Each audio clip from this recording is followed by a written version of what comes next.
what is the difference between the Sunnis and the Shia, basically, is the question, okay? Early on in Islamic history, there was a split in who should succeed Muhammad as the leader of the group, okay?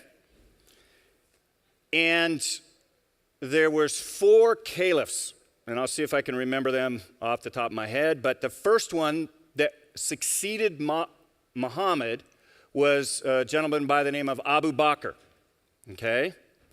Now, there was a group at that time who thought that Ali, who was Muhammad's, I believe he was his son-in-law, should succeed Muhammad.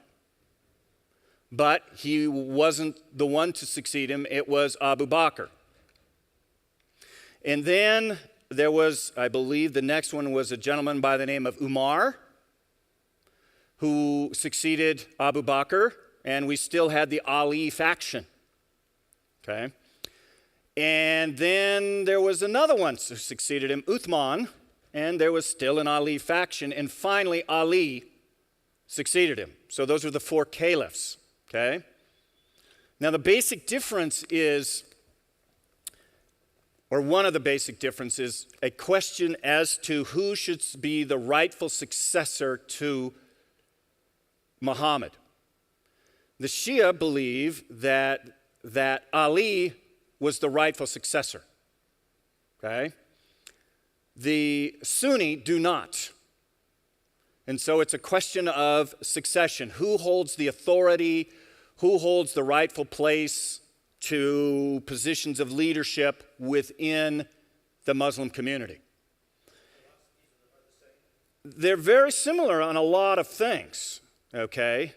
I mean, they're both profoundly monotheistic. They both accept the Quran.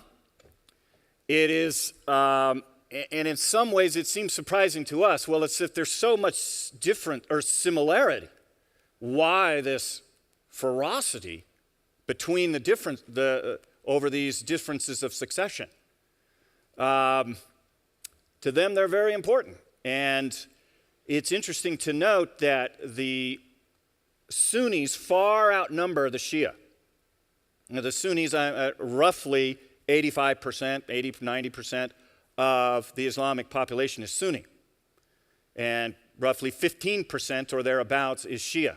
And the Shiites are concentrated to a large measure in Iran and Iraq. And the Sunnis constitute a great deal of the rest of the Muslim world. I mean, they dominate in all the other areas. So this is why you have quite a bit of animosity between a country like Iran, which is Shia, and who has their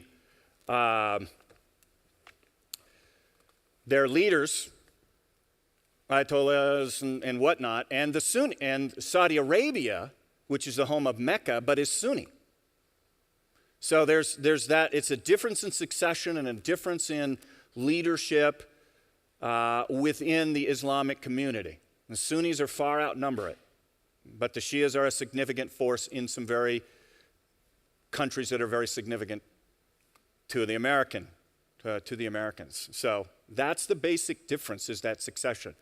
Much of what they believe is quite similar in terms of Allah and so forth.